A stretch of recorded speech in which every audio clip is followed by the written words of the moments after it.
Hope you got a look at the fall colors in the high country already, because a storm on the way could have those trees denuded by next weekend. We are likely to see the first notable mountain snow of the season. Here's a live look at Loveland Pass. Nothing notable just yet, but in a matter of hours, it could be snow covered. Thanks for being with us at 9 o'clock. I'm Alexandra Lewis. I'm Kyle Clark. So with snow headed to the mountains, rain in the metro area, let's get at it with meteorologist Chris Bianchi. Hey, Chris. Hey, Kyle. Hey, Alex. And I think one of the things to note with this storm is that this is not just going to be a little snow on top of the 13ers, the 14ers. This is going to be a notable snow down to pass level, and we will see snow tripping up some of those passes like we were just talking about. Loveland Pass. I did just take a look at the web cameras at Berthoud Pass, Rabbit Ears Pass, and at Loveland Pass, and right now they're all just wet. So right now everything's okay. By around 4 or 5 in the morning, though, I suspect this could get pretty slick up there. Akron, it's pretty rainy for us, and same for us here in Denver. We've already picked up a quarter-inch rain here in downtown Denver at our 9 News studios. We're getting another wave of some rain for us. Eastern Plains, a lot of free water out here over the Eastern Plains, and a little snow for us atop the 12ers, the 13ers there in the flat tops, and then I-25 on east and especially south of I-70. Seeing some showers right now and a few rumbles of thunder mixed in there out on the Eastern Plains. Now, our first winter weather advisory of the season in place for us in the high country. How much snow can you expect here, and how much rain can you expect in Denver? I'll have details on that in my full forecast. President Trump is promoting unproven links between Tylenol and autism. Today, he told women that they should not take Tylenol and they shouldn't give it to their babies. Despite the risks of high fevers during pregnancy, Trump told women to, quote unquote, tough it out. 9 News reporter Rachel Krause is along now. Rachel, doctors are already pushing back on Trump's unproven claims. Yeah, doctors say Tylenol has been and is safe, the recommended treatment for fever and pain relief in pregnant women for years. Experts at Denver Health say large studies searching for possible links found a small association between acetaminophen and autism, but stress that does not prove one causes the other. Instead, more research is needed. But there's nowhere near enough information right now, they say, to recommend people stop taking it. So taking Tylenol is not good. All right, I'll say it. It's not good. President Donald Trump and his team of top health officials are claiming without evidence that acetaminophen, the active ingredient in Tylenol, is linked to an increased risk of autism. The president urging pregnant women not to take it and tough it out instead. It can be something that's very dangerous to the woman's health. Dr. Bob Belknap, chair of the Public Health Institute at Denver Health, disagrees. It remains true that Tylenol or acetaminophen is still the safest medicine for treating a fever or for treating pain during pregnancy. And for pregnant women, he says not treating high fever can be dangerous. Seeing that actually come out it was just shocking. Melissa Lewis with the Autism Society of Colorado says 1 in 31 people are on the spectrum. The cause of autism is being studied but isn't yet known. It's genetic, biological, and environmental, so there could be a lot of different factors that go into it. But the ones like Tylenol and putting fear in mothers about needing to take something for pain is definitely not one of them. Trump says the FDA moved to approve a chemotherapy drug called leucovorin to alleviate symptoms of autism based on limited evidence that the medication works in a small number of kids. Dr. Belknap says it's too early to know if it's safe. The evidence and the research on that is very early, and there's a lot more study that need to happen. It's very clear it's not a cure for autism, and so that's important.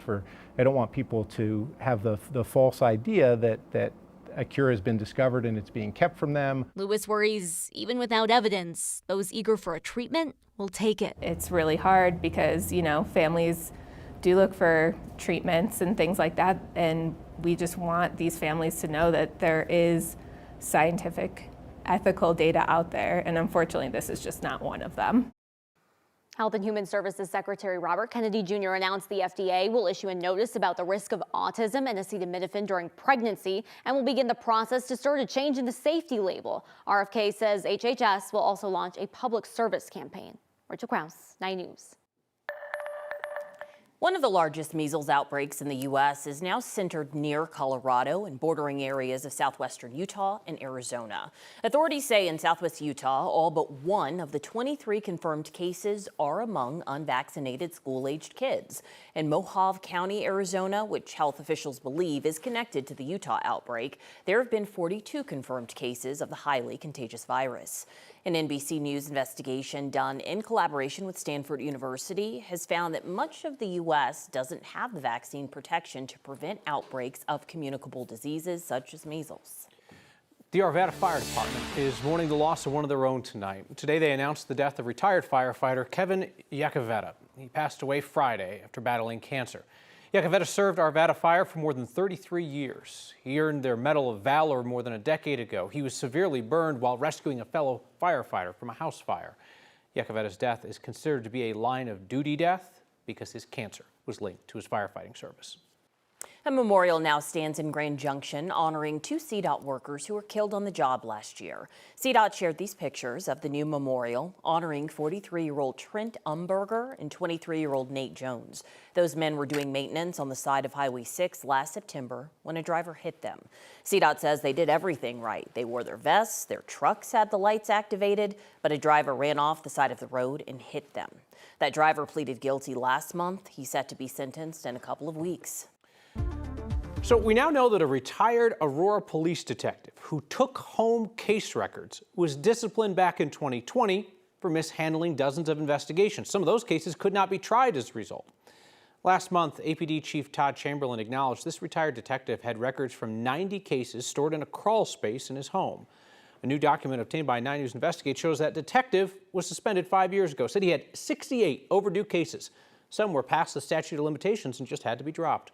And also, he was keeping written notes only. He failed to properly document his progress electronically in the computer system used by the department. He's now under investigation himself for those records he kept at home. Regardless of the intentions, whether it was negligence, an oversight, an innocent mistake, or intentional, doesn't matter.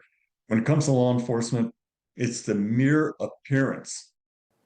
The investigation that's ongoing currently got started when Aurora detectives took a new look at an unsolved murder from 1997. They couldn't find some of the materials, so they turned to the retired detective who handled the case. He acknowledged that he had the records in his crawl space.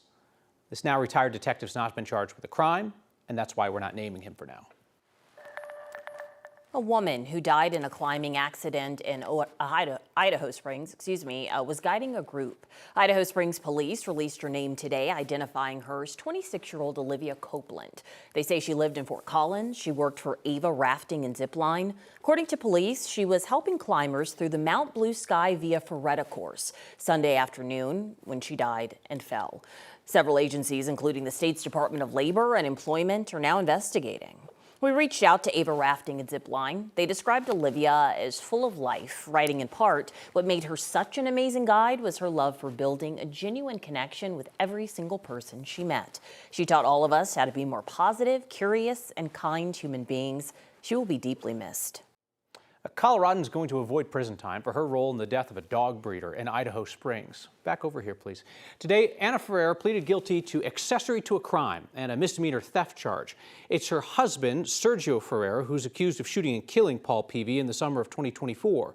Peavy bred and sold Doberman puppies, and according to court documents, Sergio Ferrer admitted to shooting Paul, said it was self-defense, and they say he also tried to sell some of those puppies online.